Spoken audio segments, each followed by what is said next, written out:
था, सोच रहा था कि अगर इलेक्शन से पहले ये हाल है तो 4 जून को इस सड़क के ऊपर कैसा मंजर रहेगा करके। मैं पूरे हिंदुस्तान की सरकार को, पूरे मीडिया वालों को ये बताना चाहता हूं, ये रिकॉर्ड करो। तुम जितनी ताकत लगा सकते हैं उतनी ताकत लगा लो। मैं यकीन के साथ कहता हूं कि हिंदुस्तान का सबसे बड़ा जश्न अगर कहीं मनाया जाएगा तो औरंगाबाद की सरजमीन के ऊपर। तुम जितनी चाहे हथकंडे अपना लो, जितनी कोशिशें करनी है कर लो, लेकिन एक बात समझ लो, ये शहर ने पूरे हिंदुस्तान को अगर एक पैगाम दिया तो वो ये पैगाम था कि इत्तेहाद किसे कहते हैं। उसी इत्तेहाद की बुनियाद के ऊपर अल्हम्दुलिल्लाह पूरे महाराष्ट्र से इकलौता एक मुस्लिम एमपी चुनकर आता है, वो तुम्हारा बेटा, तुम्हारा भाई इम्तियाज जलील है। और सिर्फ अकेले महाराष्ट्र से नहीं, ये हम जैसे मुसलमानों को, दलितों को ये सोचने का वक्त आया है कि क्या हम गुलाम हो चुके हैं कि हम सिर्फ वोट डालने का काम करें। आज 10 ऐसे स्टेट्स हैं, 10 ऐसे राज्य हैं कि जहां से एक भी मुसलमान को टिकट ही नहीं दिया गया। आज की हालात, मध्य प्रदेश के अंदर एक भी आपका एमपी नहीं, राजस्थान में एक भी नहीं, गुजरात में एक भी नहीं, कर्नाटक में एक भी नहीं, झारखंड में एक भी नहीं, दिल्ली में एक भी नहीं। क्यों? क्योंकि वो कहते हैं कि हम सिर्फ वोट डालने का काम करते रहो, सिर्फ वो तुम्हारा काम वोट डालना है, सत्ता में वो जाकर बैठेंगे।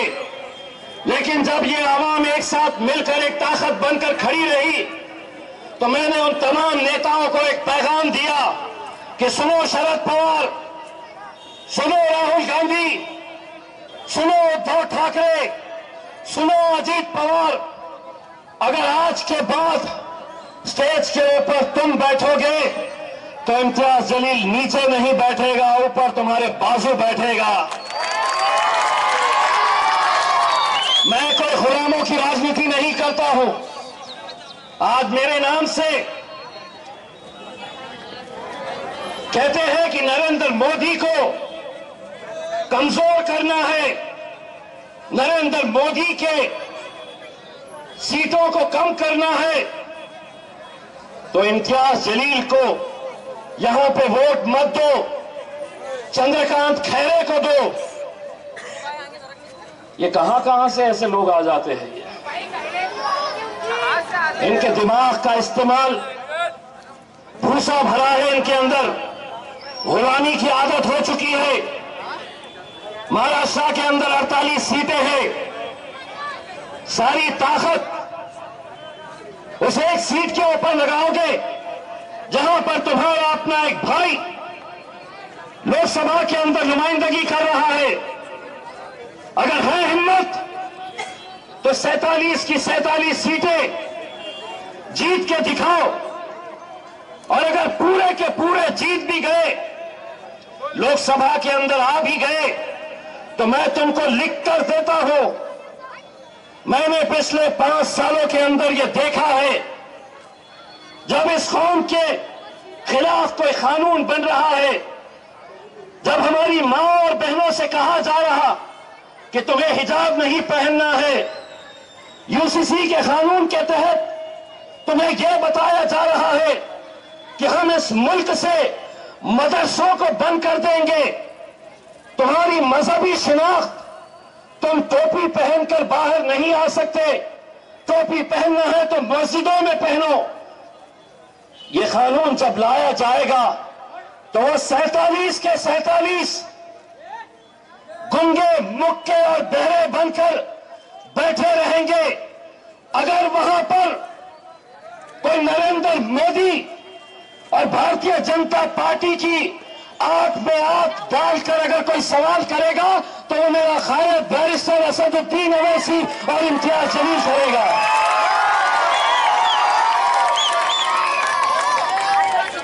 वहां रोज महफिलें सज रही है, रोज महफिलें सज रही हैं, कभी इसके मकान में, कभी उसके बंगले में। नहीं, मोदी को कमजोर करना है। ए सुनो, हमें कोई 10, 20, 25, 50 एमपीज की बात नहीं कर रहे हैं। वो 300 आ जाए, हम तो अल्हम्दुलिल्लाह उनके ऊपर भारी पड़ेंगे कभी भी।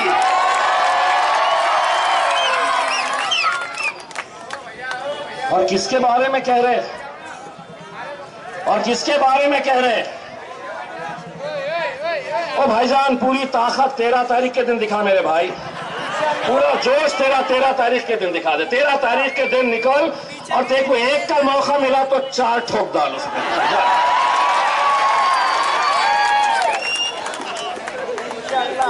जहां दिखाना है वहां नहीं, यहाँ पे मेरे को खड़े रहना है, इधर सारा जोश इधर ही दिखाओ। एक बात सुन ले, सवाल ये पैदा होता है कि आज जो महफिलें सज रही है, आपको ये वरगलाने की, आपको ये बताने के लिए आ रहे होंगे, आपके भी महफिलों में, शादियों में पकड़ रहे होंगे, चबूतरे पर बैठ रहे होंगे, आके आपको होटलों के अंदर समझा रहे होंगे कि 2019 के अंदर इम्तियाज जीत गया, अब नहीं जीतता। पूरा दिमाग लड़ा के तुमको समझाने की कोशिश कर रहे होंगे। ये कौन है मालूम? 2019 में यही चंडाल चौकड़ी घूमती थी शहर में। 2019 में जब इम्तियाज जलील 28 दिन पहले पूना से आया यहां पर और कहा कि मैं आमदारकी का इलेक्शन लड़ूंगा, तो मुझे देखकर हंसते थे, तुमको कौन पहचानता है, कैसे जीतोगे। मैंने कहा अगर इम्तियाज जलील खड़ा है और उसकी नीयत अगर साफ रही तो अल्लाह उसके लिए रास्ते बनाएगा। और अल्हम्दुलिल्लाह जीत गया। 5 साल धंधे बंद सबके, खादी के कपड़े लपेट के अलमारी में डाल दिए। जैसे इम्तियाज जलील 2019 के अंदर बोला कि अब मैं एमपी बनूंगा, फिर कपड़े निकाल लिए खादी के, फिर मार्केट में निकल गए। कैसे आता बताओ, कैसे आता? कागज की चिट्ठी, छोटी डायरी, पेन लेके जहां मिल रहा वहां पे निकाल रहे। देखो, मराठा इतने, दलित इतने, ओबीसी इतने, मुसलमान इतने, मुसलमानों का वोटिंग परसेंटेज होगा देखो 50% है ना भैया, 50 ना, नहीं 55 भी हो गया। कैसा आता? और उस वक्त मैं ये कहता था कि नादानो, तुम्हारा ईमान इतना कमजोर है कि तुम मेरा हिसाब जमीन पर निकाल रहे, लेकिन मेरा हिसाब तो मेरा रब वहां पर कर रहा है, मेरे सामने वहां पर कर रहा है। और आज फिर आ गए, पूरा घूम रहे। ये एक अलग गैंग यहां पे घूम रही है, दूसरी कहां घूम रही मालूम क्या? एक बंदा पूरे शहर में घूम रहा है झोली फैलाते हुए, दे दे दे दे दे दे दे दे दे दे दे दे दे दे। मेरे को फिक्र उसकी इस बात के लिए होने लगी, और इसमें से कोई जान पहचान का है तो मेरी तरफ से एक मशवरा दे दो। इतना जोश में झोली उठा रहा है कि कहीं उसके नाड़े को खतरा ना हो जाए, तो बेल्ट वेल्ट बांध के निकल मेरे राजा। ये कहां से आ रहे हैं ये लोग मेरे शहर में, मुझे समझ में नहीं आ रहा। अच्छा, एक बात सुन ले, एमपी का लड़ने का इख्तियार सबको है साहब, हर आम आदमी भी लड़ सकता है, जमहूरियत है, कोई भी लड़ सकता है। सिर्फ एक कंडीशन है मेरी, यहां पे किरारपुरे के अंदर आना, यहां पर मैं एक है तो ऐसा बोर्ड लगाऊंगा, उसके ऊपर सिर्फ अंग्रेजी में लिख के बताना, मेंबर ऑफ पार्लियामेंट। अबे पार्लियामेंट बोले तो कानून जहां पे बनते हैं, इन नौजवानों के कानून, हमारी माँ और बहनों के कानून, हमारे आज शरीयत के कानून भी वहां पर बन रहे हैं। हर कानून वहां पर बनता है। और एक बात ये भी बता दो, ईवीएम की जो मशीन होती है उसमें जितने वोट पड़ते हैं उतने ही रहते हैं, तुम बढ़ा नहीं सकते। मतलब ईवीएम मशीन में भाई साहब को अगर 20 मिले तो बाहर आके खड़े हो जाएंगे, 20 का 40, 20 का 40, 20 का 40 बोल के। पुरानी आदत, अंबा अफसरा, अंजलि हम बोलेंगे बढ़ा देता, 20 का 40 कर देता। भाई जितना है देखिए, आप लड़िए साहब, लेकिन क्यों आप अच्छी तरह से जानते हैं कि आपको क्यों खड़ा किया गया है, किसने खड़ा किया है। सिर्फ और सिर्फ मुसलमानों की, दलितों की, पिछड़ों की आवाज उसको यहां से खत्म करने के लिए। गूंगे, मुक्के और बहरे होते तो शायद नजरअंदाज कर देते, लेकिन तकलीफ इसी बात की है कि असदुद्दीन अवैसी एक अकेला था। लोग कहते थे कि अकेला रहेगा, लेकिन अल्हम्दुलिल्लाह इस इत्तिहाद की बदौलत आज असदुद्दीन अवैसी अकेला नहीं है, उनका भाई इम्तियाज जलील भी वहां पर जाकर बैठता है। बस तकलीफ इसी बात की सदा रही है। एक के दो आ गए, दूसरा वाला भी बहुत बोलता है, इतना बोलता है। पहले दिन जब गया पार्लियामेंट के अंदर तो नरेंद्र मोदी ने अमित शाह को फोन करके पूछा, अरे सांबा कितने आदमी है रे? सरकार वो 2 आए हैं, लेकिन अपन 300 पे भारी है। मेरे भाई, ये इलेक्शन कोई आम इलेक्शन नहीं है। ये इलेक्शन एक ऐसा इलेक्शन है जो हमारा मुस्तकबिल तय करने वाला है। आपको मैं डरा नहीं रहा हूं, लेकिन ऐसे ऐसे कानून बनाए जाने वाले हैं, ऐसे कानून लाए जाने वाले हैं कि जिससे हमारी आने वाली नस्ल, हमारी माएं और बहनें हमारे मदरसे रहेंगे नहीं रहेंगे, हमें किस तरह की तालीम, हमारे स्कूलों के अंदर तुम्हें क्या पढ़ाया जाएगा, ये सब बातों के फैसले वहां पर होने वाले हैं। दोस्तों, एक बात मैं और कहना चाहता हूं, और आज ये महफिल देखकर मैं जरूरी समझता हूं कि इम्तियाज जलील ने इनके बारे में ऐसा कहा, उनके बारे में ऐसा कहा, तो सुनिए। हिकमतन आज जिस दौर के अंदर हम जी रहे हैं, जो हालात है, पुणे के करीब सतारा जिले का एक छोटा सा गांव, 31 साल का एक सॉफ्टवेयर इंजीनियर नूरुल हसन नाम का एक लड़का व्हाट्सएप के ऊपर एक स्टेटस रखता है। वो स्टेटस के खिलाफ,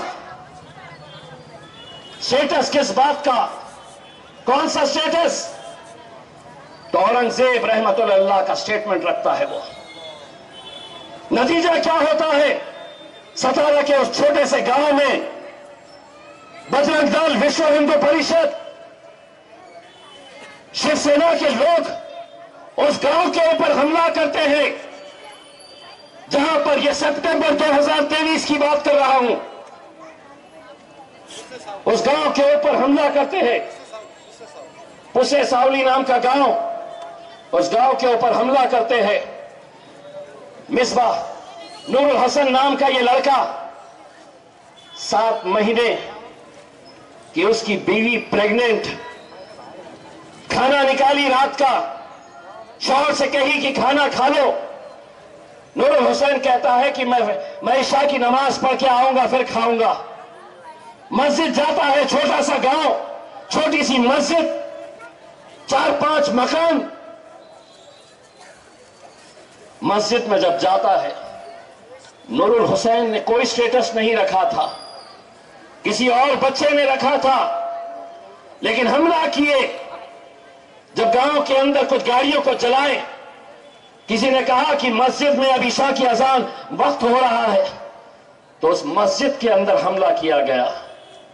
नूरुल हसन 31 साल का खूबसूरत सा नौजवान वजू कर रहा था, बाहर से पहले पथराव किया गया।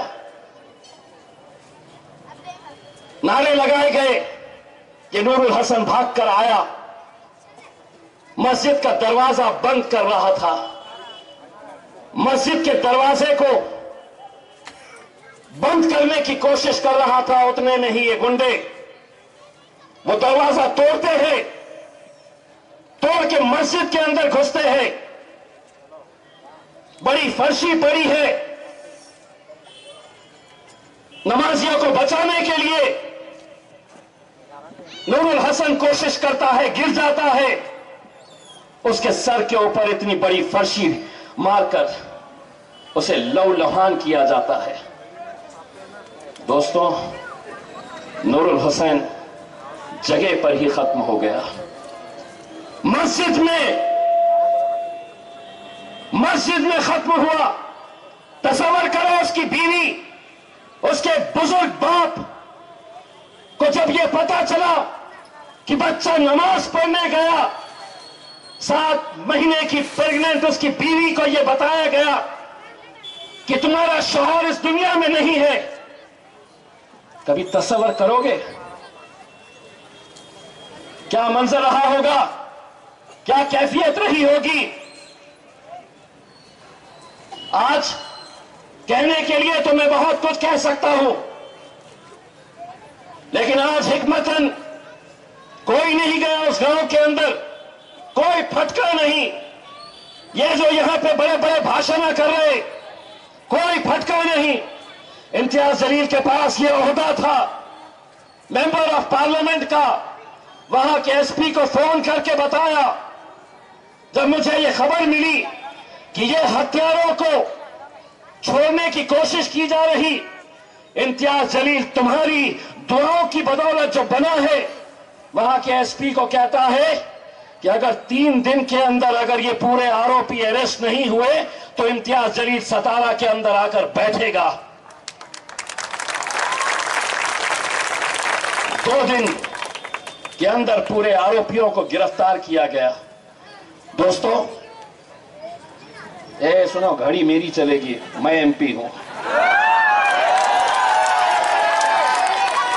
तुम्हारी घड़ी 5 मिनट आगे चल रही है, मैं 5 मिनट पीछे हूं।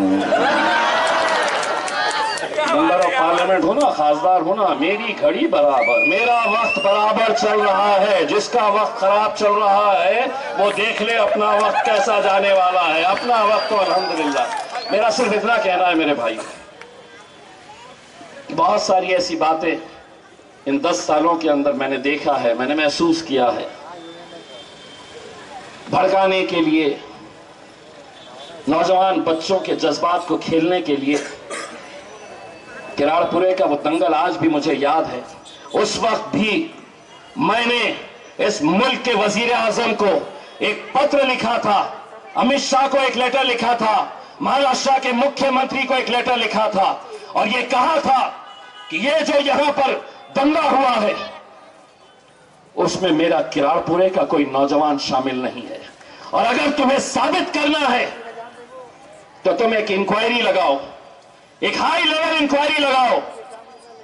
मैं तुम्हें बताऊंगा कि कौन लोग थे, कौन लोगों ने यह हरकत की है। किसी का जवाब नहीं। प्रधानमंत्री नरेंद्र मोदी साहब का एक दिन जवाब आया मेरे लेटर के ऊपर। मैंने कहा कि चलो, खुशी की बात है कि इंक्वायरी होगी। पत्र में क्या लिखा था? आदरणीय इम्तियाज जलील जी, आपका पत्र मिला, धन्यवाद। कहां कहां से कैसे कैसों को क्या क्या बना देती है यार ये। भाइयों, मैं आपको जैसा बता रहा हूं, ये इलेक्शन अगर इम्तियाज जलील जीता तो ये जीत इम्तियाज जलील की नहीं होगी मेरे भाई। ये उन तमाम मुसलमानों की, दलितों की आवाज होगी। उस 90 साल के बुजुर्ग की दुआओं की का नतीजा होगा, जो मुझे रमजान के आखिरी अशरे के अंदर एक मस्जिद में मिले। मैं जाकर उन्हें जब मिला, हाथ मिलाया उनसे, मैंने कहा कि मेरे लिए दुआ करना। बुजुर्ग शख्स, 90-52 साल की उम्र होगी। तो उन्होंने मुझसे कहा कि बेटा मैं जालना का रहने वाला हूं। मैंने कहा मेरे लिए दुआ करना। तो उन्होंने कहा कि पूरे रमजान मैं और मेरे पूरे घर वाले तहज्जुद में उठ के तेरी कामयाबी के लिए दुआ करते हैं बेटा। जालना का रहने वाला, क्या जरूरत है उसे, क्या वजह है उसे। मैंने जब उन्हें हाथ पकड़ा तो कुछ आंसू मेरी आंखों में थे और वो बुजुर्ग शख्स फूट फूट कर रोने लगा। आप सोचिए मेरे भाई कि आज किस वक्त और किस दौर से हम गुजर रहे हैं। मैं जीतूंगा अकेला नहीं, मैं अगर जीता तो आप जीतेंगे, वो लोग जीतेंगे जो आज उम्रा के ऊपर गए हुए हैं। महाराष्ट्र से ताल्लुक नहीं, औरंगाबाद से तो लेना देना ही नहीं, वहां से फोन करते हैं कि इम्तियाज भाई कलकत्ता के शहर से मैं रहने वाला हूं, उम्रा करने के लिए आया हूं, काबे शरीफ के सामने गिलाफ को पकड़कर आपकी जीत के लिए मैं दुआएं मांग रहा हूं। इम्तियाज भाई, दोस्तों, इन 40 सालों के अंदर 44 साल पहले एक आखिरी मुस्लिम एमपी यहां से चुना गया था। 1980 के अंदर तुम पैदा भी नहीं हुए थे। काजी सलीम साहब जब आखिरी एमपी थे, ये आप लोगों का इत्तेहाद था कि आपने 44 साल के बाद आपने वो दिन दिखाया है। लेकिन आज जो ताकतें मुझे गिराने के लिए लगी है, जो ताकतें ये कोशिश कर रही है कि नरेंद्र मोदी को जिताना है तो इम्तियाज जलील को यहाँ पे हराना पड़ेगा और खैरे साहब को जिताना पड़ेगा। अरे वो खैरे साहब जो आपको हिरवा साहब कहता था, कम से कम इम्तियाज जलील को इतना क्रेडिट तो दे दीजिएगा कि 30 सालों में उससे आपका कभी ख्याल नहीं आया, कभी आपको मुबारकबाद नहीं दिया। लेकिन इस बार ईदगाह के अंदर बड़े अच्छे तरीके से आके खड़ा हुआ था और उनके जो 2 पंटर उनके पीछे खड़े थे तो उनको कह रहे थे कि साहब अब ये आएंगे आपके पास तो सबको सलाम करना, सलाम अलैकुम, सलाम अलैकुम, सलाम अलैकुम, सलाम अलैकुम, सलाम अलैकुम। अल्हम्दुलिल्लाह। और यहीं पे नहीं रुके जनाब, बाद में एक बयान भी दे डाले, ऐसा बयान कि जैसे मौलाना बोल रहे हैं मुसलमानों 5 वक्त की नमाज पढ़ो, और नमाज पढ़ना चाहिए। और नमाज पढ़ के जब बाहर निकले तो बाहर लोग खड़े रहते हैं तो क्या करो, फूको। अब हम क्या करेंगे, उनको मालूम है कि फूके तो कुछ अच्छा होता। अब नेक्स्ट टाइम मेरे सामने जब आएंगे तो मैं क्या करूंगा, ला हौल वला कुव्वत इल्ला बिल्लाहिल अलीयुल अज़ीम, फूक करके फूक डालेंगे, उसके अंदर उनका गेम हो जाता है, उसके फूकने के अंदर उसमें।